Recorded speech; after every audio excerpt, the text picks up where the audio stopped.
Saudi അറേബ്യയിൽ മക്ബറകൾ തീരെയില്ല. പക്ഷേ തൊട്ടടുത്ത് കിടക്കുന്ന ഇറാഖിൽ ഇഷ്ടം പോലെ മക്ബറകൾ വരാൻ കാരണം എന്താണ്? ഈ മക്ബറ എന്ന് പറഞ്ഞാൽ ഖബർസ്ഥാനിനെ അർത്ഥമുള്ളൂ. ഇദ്ദേഹം ഉദ്ദേശിക്കുന്ന ജാറങ്ങളാവും, കെട്ടിയുയർത്തപ്പെട്ട ജാറങ്ങൾ. ഇറാഖില് അവിടുത്തെ ഭരണാധികാരികൾ അത് അനുവാദം കൊടുക്കുന്നു. സൗദി അറേബ്യയിൽ ഉണ്ടായിരുന്ന ജാറങ്ങള് ആൽ സൂദ് ഗവൺമെന്റ് വന്ന ശേഷം തകർത്തതാണ്. കാരണം നബി പറഞ്ഞിട്ടുണ്ട് പൊങ്ങി നിൽക്കുന്ന കബറുകൾ തട്ടി നിരപ്പാക്കണം. അതിന്റെ അടിസ്ഥാനത്തിൽ ആൽ സൂദ് ഗവൺമെന്റ് ആ തൗഹീദിന്റെ ആശയം സ്വീകരിച്ചതുകൊണ്ട് അവർ തട്ടി നിരപ്പാക്കിയതാണ്. ഇറാഖിൽ അങ്ങനത്തെ ഭരണാധികാരികൾ ഉണ്ടായിട്ടില്ല. അതുകൊണ്ടാണ് അവിടെ നിലനിൽക്കുന്നത്.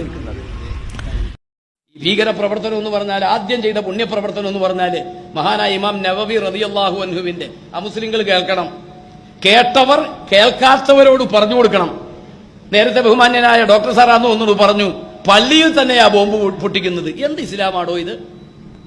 നിസ്കാരത്തിന് ജുമാക്ക് വരുന്ന പാവപ്പെട്ടവന്റെ പള്ളക്ക് തന്നെ ബോംബ് വെച്ച് കൊല്ലുന്നു, എന്നിട്ട് പറയാ മുസ്ലിങ്ങൾക്ക് വേണ്ടിയാന്ന്. മൂളയുള്ളവൻ പറയുവോ ഇവര് ചെയ്യുന്നത് ഇസ്ലാമിന് വേണ്ടിയാന്ന്? ഇമാം നവവി തങ്ങൾ 500-ലധികം ഗ്രന്ഥങ്ങൾ ലോകത്ത് സമർപ്പിച്ച വലിയ മഹാന. എത്ര? 500-ലധികം. ഭരണം കിട്ടിയ പാടെ ചെന്ന് മൂപ്പരുടെ കബറങ്ങോട്ട് തട്ടി തകർത്തു പൊളിച്ചു കളഞ്ഞു. മക്കത്തും മദീനത്തും ഉണ്ടായിരുന്ന 100 കണക്കിന് മഹാന്മാരുടെ കബറുകൾ ഉണ്ടായിരുന്നു. ചെറുപ്പക്കാരെ, നാളെ സൗദി അറേബ്യയിൽ പോയിട്ട് ഇസ്ലാം അതാണെന്ന് പഠിച്ചിങ്ങോട്ട് വരല്ലേ നിങ്ങൾ? 2 മിനിറ്റ് ഞാൻ സുന്നത്ത് ജമാഅത്തും കൂടി പറഞ്ഞോട്ടെ. ഈ സൗദി അറേബ്യ വന്ന എത്ര കൊല്ലായി സൗദി അറേബ്യ വന്നിട്ട്? അറിയാവോ? നീല ഷർട്ടുകാരനോടാ ചോദിക്കുന്നത്. സൗദി അറേബ്യ വന്നിട്ട് എത്ര കൊല്ലായി? എത്ര? അള്ളാന്റെ റസൂലിന്റെ കാലത്ത് സൗദി അറേബ്യ ഉണ്ടോ? ഇല്ല. 10-23 ചെറിയ രാഷ്ട്രങ്ങളായിരുന്നു. സൗദി അറേബ്യ വന്നിട്ട് താരിഖു മംലക്കത്തിൽ അറബിയത്ത് സൗദിയ എന്ന് പറഞ്ഞ് സൗദി അറേബ്യ പഠിപ്പിക്കുന്ന ഗ്രന്ഥത്തില് 340 കൊല്ലയാളൂ സൗദി അറേബ്യ വന്നിട്ട്. അള്ളാന്റെ റസൂൽ വന്നിട്ട് 1400 കൊല്ലം കഴിഞ്ഞു. അപ്പൊ ഇപ്പൊ ഈ 300 കൊല്ലം കഴിഞ്ഞ് വന്ന സൗദിയില് ചില ഭരണത്തിന്റെ ചില വിഷയങ്ങളൊക്കെ ഉണ്ടായിരുന്നു. അല്ലാതെ ഇവിടെ ദിക്റും സലാത്തും മൗലൂദും യാ ഖയ്യൂം യാ ഹയ്യു ഒക്കെ ചൊല്ലി കാര്യക്കൊരു വിസയും കിട്ടി സൗദി അറേബ്യ പോയിട്ട് തിരിച്ചു വന്നിട്ട് വഹാബിയാകുന്ന ആളുകളുണ്ട് ഇവിടെ. പഠിച്ചുകൊള്ളുക. 300 ശിഷ്ടം കൊല്ലയായുള്ളൂ സൗദി അറേബ്യ.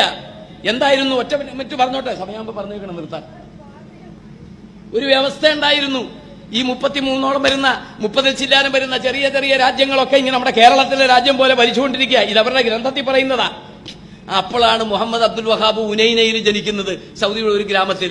മൂപ്പനിങ്ങനെ ഫിക്കറാക്കി ഈ ആശയമൊക്കെ ഒന്ന് മാറ്റി എഴുതണം, ഒന്ന് തള്ളിപ്പറയണം. ആരുണ്ട് സഹായിക്കാൻ? പലരെയും അടുത്തു. ആരും സഹകരിക്കാതെ വന്നപ്പോ ഈ സൗദി അറേബ്യയുടെ ഇന്ന് ഭരിക്കുന്നയാളുടെ പേര് സൽമാന്റെ വാപ്പ അറിയോ? അബ്ദുല്ലാഹി. അബ്ദുള്ളയുടെ വാപ്പ ഫഹദിന്റെ വാപ്പ അറിയില്ല. അബ്ദുൽ അസീസ്, ഫൈസൽ, ഖാലിദ്, ഇനി 2 വാപ്പമാരും കൂടിയുണ്ട്. അതോടുകൂടി സൗദി അറേബ്യയുടെ ഭരണം കഴിഞ്ഞു.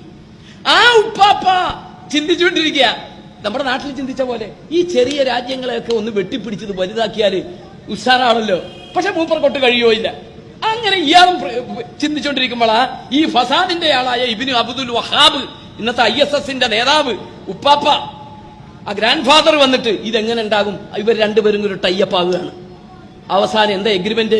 നമ്മൾ 2 പേരും കൂടി കൂടും. എന്റെ ബുദ്ധി, നിങ്ങളുടെ ശക്തി, ഭരണശക്തി, ഇത് 2ഉം കൂടി ഇതൊക്കെ വെട്ടിപ്പിടിച്ച് ഒരു രാജ്യമാക്കിയാൽ ഭരണം ആലു സഊദിന് വേണം. ആലു സഊദ്, അതാണ് ഇപ്പൊ സൽമാന്റെ പരമ്പര. അതിൽ മതം പറയാനുള്ള അവകാശം ആലു ഷെയ്ഖിന് വേണം. അതാണ് വഹാബി ഷെയ്ഖ്. അന്ന് മുതൽ ഇപ്പോഴത്തെ അവസാനത്തെ അബ്ദുൽ അസീസ് ആലു ഷെയ്ഖാണ് മുഫ്തി ആയിട്ടുള്ളത്. ആ ഒരു കണ്ടീഷൻ വെച്ചിട്ട് പടയോട്ടം തുടങ്ങി. രക്തവിപ്ലവത്തിലൂടെ 100 കണക്കിന് ആളുകളെ കൊന്നൊടുക്കി. മഹാന്മാരുടെ മക്ബറകൾ അടിച്ച് തകർത്താണ് വഹാബിസം ഉണ്ടായത്. മുസ്ലിങ്ങളെ, ഞങ്ങൾ കഠിന ശത്രുക്കളാണ് കേട്ടോ. ഞങ്ങൾ ആ മെമ്പറിൽ കൂട്ടലങ്ങള്. അവര് പറയുന്ന ഇസ്ലാമല്ല. ഏതാ അവര് പറയുന്ന ഇസ്ലാം? ഒരു അമുസ്ലിമിന്റെ മുഖത്ത് നോക്കി ചിരിക്കുന്നത് പാപമാണോ? പക്ഷെ അങ്ങനെ കിടുക എന്നുള്ളതല്ലാതെ വേറെ എന്താ പറയാനുള്ളത്? ഇന്നലെ ഒരു കാക്ക എഴുന്നേറ്റ് എന്ന് പ്രസംഗിക്കുന്നുണ്ട്, എന്റെ മക്കൾ ആരെയും ഞങ്ങൾ പോളിയോ ഒന്നും കൊടുത്തിട്ടില്ല, പോളിയോ കൊടുക്കുന്നത് ഹറാമാണ്, അത് കുഫ്രിയത്തിലേക്ക് പോകും. കേട്ടില്ലേ നിങ്ങൾ പ്രസംഗം? മക്കൾക്ക് പോളിയോ കൊടുത്താൽ അത് നിരീശ്വരവാദം, അത് ശിർക്കിലേക്ക് പോകും. ആരെങ്കിലും ഒരാൾ മക്കളെയും വിളിച്ചേ പോളിയോ കൊടുത്താൽ അവൻ ഇസ്ലാമിൽ നിന്ന് പുറത്തു പോകും. ഇമാതിരി പ്രാന്തും പറഞ്ഞുകൊണ്ട് നടക്കുന്ന കുറെ ആളുകളുണ്ട്. പച്ച മലയാളത്തിൽ പറഞ്ഞ ഒരു മുസ്ലിം സദസ്സിൽ, അതും പബ്ലിക്കിൽ പറയേണ്ടി വന്നതിൽ ഞങ്ങൾക്ക് ബുദ്ധിമുട്ടുണ്ട്. ഒരു സഖാഫി എന്ന നിലയിൽ അപരിമിതമായ, ഇനി അതിനപ്പുറം എനിക്ക് പറയാൻ പറ്റില്ല. അങ്ങനെ കൂട്ടിയാൽ മതി നിങ്ങൾ. ഞങ്ങളെ തന്നെ കൊന്നുകളയണമെന്ന് 991 അവരുടെ 981 ജൂലൈയിൽ പറഞ്ഞു. സുന്നികളെ കൊല്ലൽ നിർബന്ധമാണ്. അറിയോ നിങ്ങൾക്ക്? സുന്നികളെ കൊല്ലൽ നിർബന്ധമാണ്. 981 ജൂലൈ അൽമനാർ. പിന്നെ എന്താ കൊല്ലാൻ വരാതിരുന്നത്? അത് വരവും ചെലവും കൂടി നോക്കിയാൽ ശരിയാവില്ല എന്ന് മനസ്സിലാക്കി. അതുകൊണ്ട് വന്നില്ല. വരാൻ പറ്റുന്നിടത്തൊക്കെ കൊന്നിട്ടുണ്ട്. അതാണ് വഹാബിസം അല്ലെങ്കിൽ മുജാഹിദ് പ്രസ്ഥാനം. അവരുടെ നേതൃത്വത്തിൽ IS നടക്കുന്നത്. അത് ഇസ്ലാമല്ല. എന്തായാലും സൗദി അറേബ്യയിലൊക്കെ വലിയ മാറ്റങ്ങൾ വന്നിട്ടുണ്ട്. അള്ളാഹു മാറ്റങ്ങൾ വരുത്തുമാറാവട്ടെ. അതുകൊണ്ട് ആ പ്രസ്ഥാനത്തിലേക്കൊന്നും പോവണ്ട. അവർക്ക് കുട ചൂടി കൊടുക്കാനും ആരും പോവണ്ട. അങ്ങനെയും കൂടി പറയണമല്ലോ. അവർക്ക് കുട ചൂടി കൊടുക്കാനും പോവണ്ട. നമ്മുടെ വിശ്വാസം അത് കറക്റ്റാ. എന്തുകൊണ്ടാണ് ഇപ്പോൾ സുന്നി സംഘടനകൾ ചോദിക്കുന്ന ഒരു പ്രധാനപ്പെട്ട ചോദ്യം, എന്തുകൊണ്ടാണ് ഈ സലഫി പ്രത്യയശാസ്ത്രത്തിൽ വിശ്വസിക്കുന്ന ആളുകൾ മാത്രം ഭീകരവാദത്തിലേക്ക് റിക്രൂട്ട് ചെയ്യപ്പെടുന്നതെന്നാണ് താങ്കൾ പറയുന്നത്. താങ്കൾ ഭീകരവാദത്തിനെതിരെ പ്രസംഗിക്കുന്നുണ്ട്, പുസ്തകം എഴുതുന്നുണ്ട് എന്ന്. ഒരു കേരളത്തിലെ പ്രമുഖമായ ഇസ്ലാമിക പ്രസിദ്ധീകരണം ചോദിച്ച ചോദ്യം ഞാൻ വായിക്കാം. IS കേരള സലഫികൾക്ക് സംവരണ സീറ്റുണ്ടോ? ഞാനും താങ്കളോട് ചോദിക്കുന്നു, കേരള സലഫികൾക്ക് IS സംവരണമുണ്ടോ? നല്ലൊരു ചോദ്യമാണത്. അത് സലഫി നേതൃത്വത്തോട് ചോദിക്കേണ്ടതാണ്. ഞാൻ സലഫി നേതൃത്വമായിട്ട് ബന്ധപ്പെട്ട ഒരാളല്ല. ഞാനൊരു സാധാ പ്രവർത്തകനാണ് ആ നിലക്ക് പറയുകയാണെങ്കിൽ.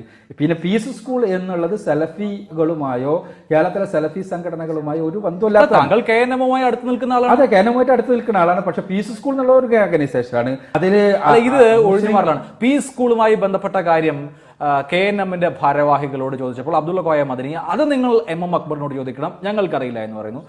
ഈ സലഫികളുമായി ബന്ധപ്പെട്ട ചോദ്യം താങ്കളോട് ചോദിച്ചാൽ അത് സലഫി നേതൃത്വവുമായി ചോദിക്കണം. ഇത് പരസ്പരം അങ്ങോട്ടും ഇങ്ങോട്ടും ഞങ്ങളല്ല എന്ന് പറഞ്ഞ് ഒഴിഞ്ഞുമാറുന്നത് അത് സത്യം പറയാണല്ലോ.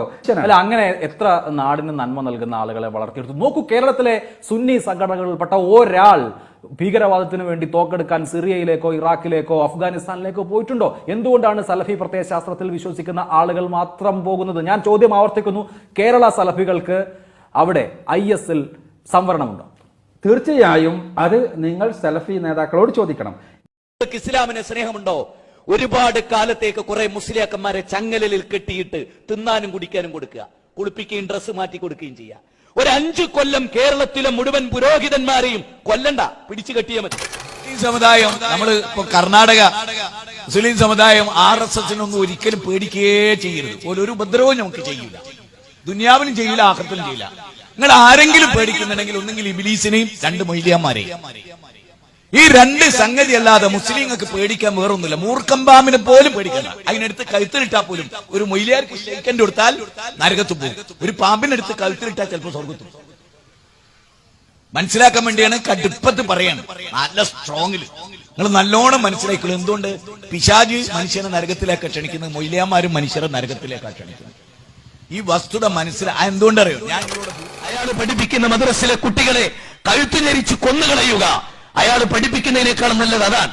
കാരണം അയാൾ പഠിപ്പിച്ച് കുട്ടികൾ വളർന്നാൽ ഭൂലോകത്തിലെ 3rd റേറ്റ് ഗുണ്ടകളായി അദ്ദേഹത്തിന്റെ അനുയായികൾ മാറും.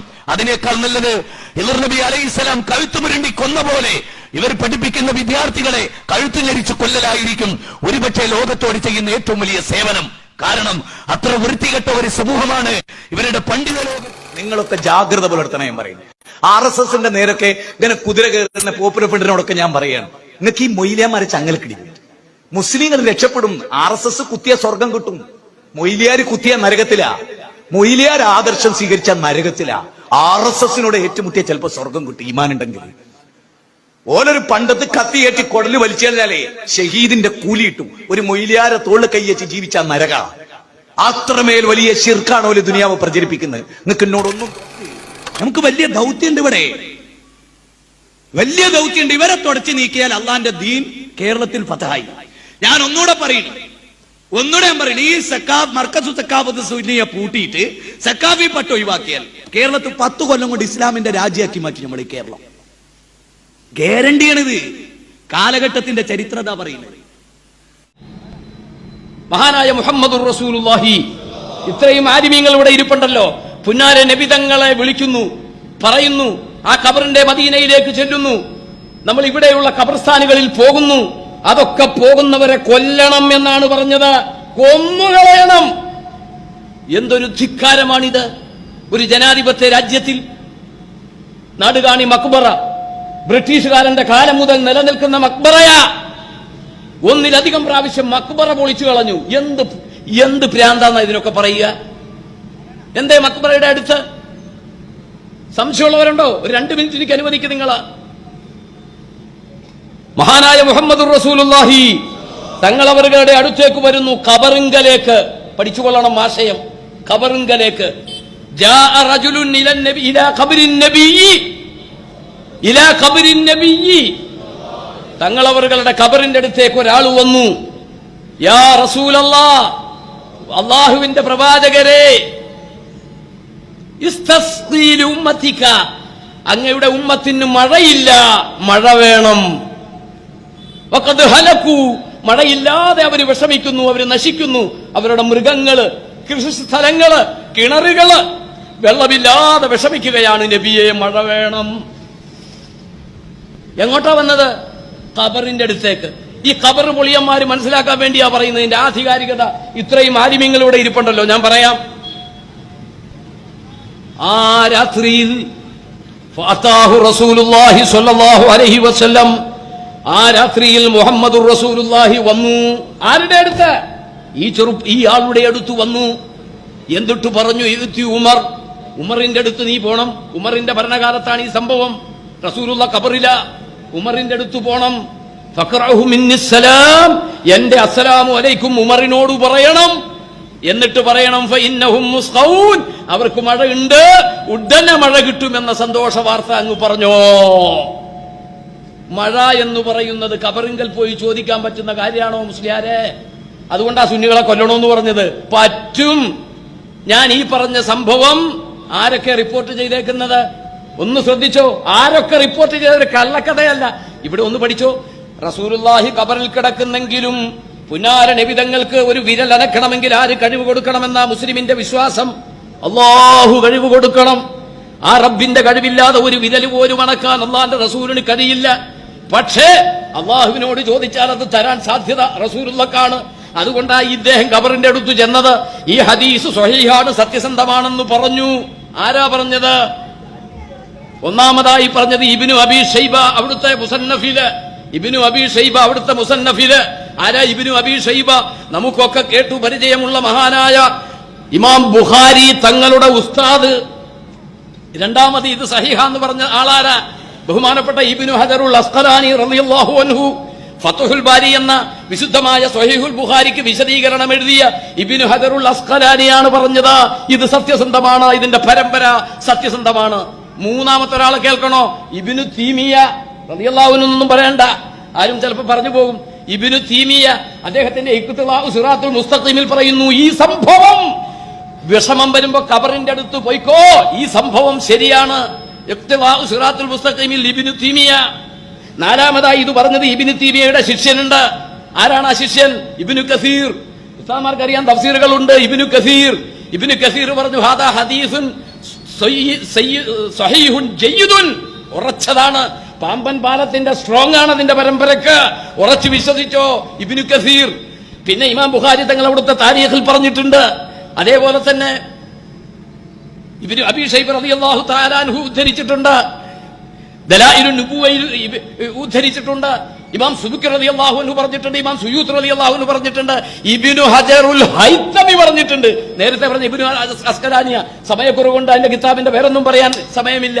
ഇത്രയും ആധികാരികതയുള്ള ഒരു വിഷയത്തിലാ ഖബറിന്റെ അടുത്ത് പോകുന്ന സുന്നികളെയൊക്കെ കൊന്നുകളയണം വഹാബികൾ പറഞ്ഞത്. അള്ളാഹു നമ്മളെയൊക്കെ കാത്തുരക്ഷിക്കട്ടെ. അതുകൊണ്ട് അതൊന്നുമല്ല ഇസ്ലാം. പരമ്പരാഗതമായ നമ്മുടെ കാന്തപുരം ഉസ്താദൊക്കെ നേതൃത്വം കൊടുക്കുന്ന ഏതെങ്കിലും ഒരു IS-ന്റെ ആളെ പിടിച്ചിട്ടുണ്ടോ? ആ മുസ്ലിങ്ങളോടാ ഞാൻ ചോദിക്കുന്നത്.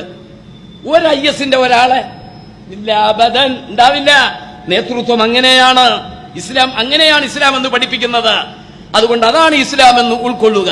രണ്ടാമത്, സൗദി അറേബ്യയിൽ എമ്പാടും ദോഷവശങ്ങളൊക്കെ ഉണ്ടെങ്കിലും ഇവിടെയുള്ള കുറെ ജാറുകൾ ഇടിച്ചു നിരത്തി അതിന്റെ ബർക്കത്താണ് ഇന്നിപ്പോ ഇവർ അനുഭവിക്കുന്നത് എന്ന് വരെ ഞാൻ വിശ്വസിക്കുന്നു.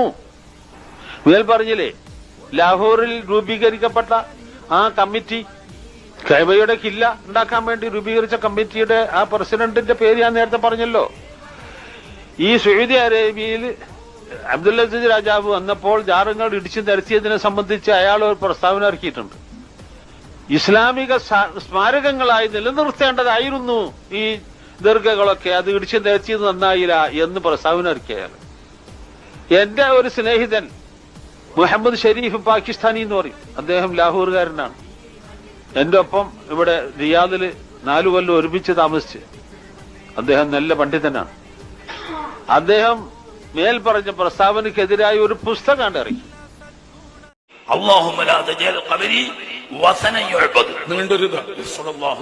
തങ്ങൾ വഫാത്തിനോട് അടുത്ത സമയത്ത് രോഗശയ്യയിൽ കിടക്കുമ്പോൾ ദുആ ചെയ്ത കൂട്ടത്തിൽപ്പെട്ടതാണ്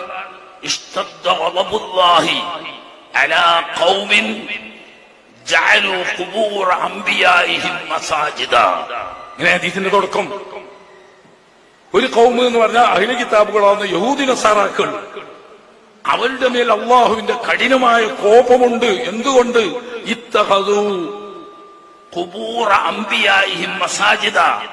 ഈ പൂർവികരാകുന്ന യഹൂദികളും നസാറാക്കളും അവരുടെ അമ്പിയാക്കന്മാരുടെ ഖബറുകളിൽ പോയി സുജൂദ് ചെയ്യാറുണ്ട്, നിസ്കരിക്കാറുണ്ട്. ഖബർമൽ നിസ്കരിക്കലും ഖബറിനേക്ക് മുന്നിട്ടുകൊണ്ട് നിസ്കരിക്കലും ആവുന്ന ഖുബൂറിനെ മസാജിദാക്കുന്നതുണ്ട്. എന്നിട്ട് പൂർവ്വ സമുദായങ്ങളൊക്കെ അവരുടെ സമുദായങ്ങൾ ആ അമ്പിയാക്കന്മാരുടെ ഖബറിങ്ങൾ പിന്നെ മസാജിദാക്കി ഖബറിലേക്കോ ഖബറിന് മുകളിലോ സുജൂദ് ചെയ്യുന്നൊരവസ്ഥയുണ്ടായിരുന്നു. എന്റെ ഖബറൊരിക്കലും അങ്ങനെ ആരാധിക്കപ്പെടുന്ന ഒരു വിഗ്രഹമാക്കരുതേ എന്ന് ഹബീബ് റസൂലുള്ളാഹി സ്വല്ലല്ലാഹു അലൈഹി വസല്ലം തങ്ങൾ ദുആ ചെയ്തു. ആ ദുആ മഖബൂലാണ്. എല്ലാ അമ്പിയാക്കന്മാരും അല്ലാഹു സ്വീകരിക്കും.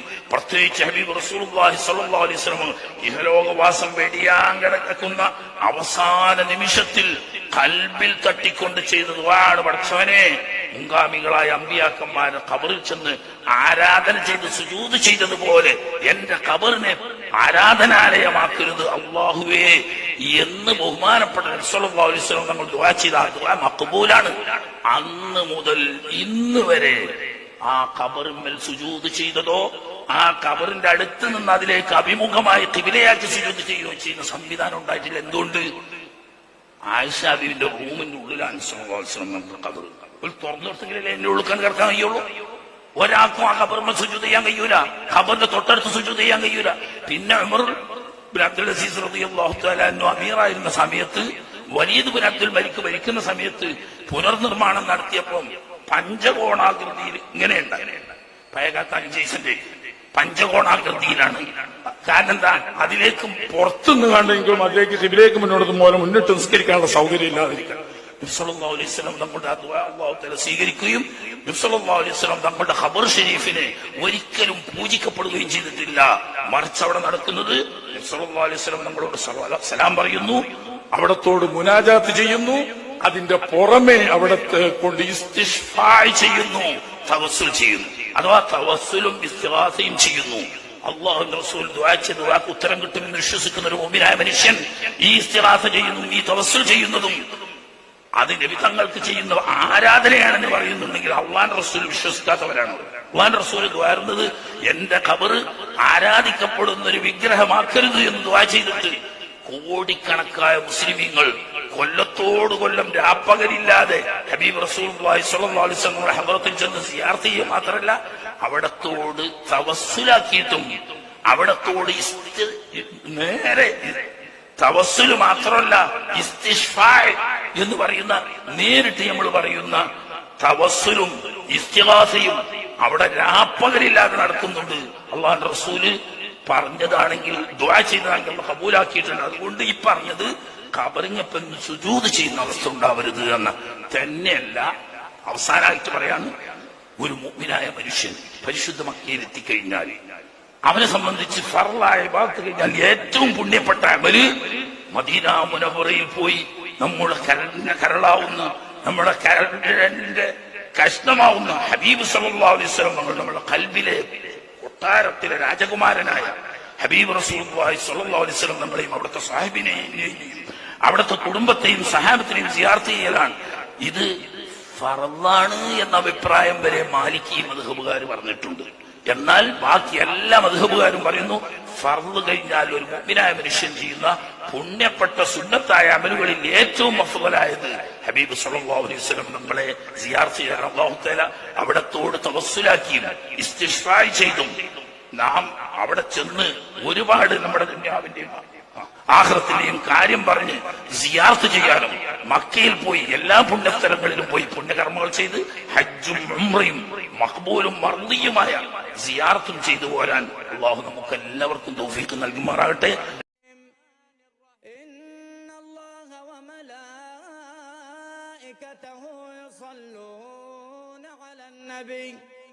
يا أيها الذين آمنوا صلوا عليه وسلموا تسليما. اللهم صل وسلم وبارك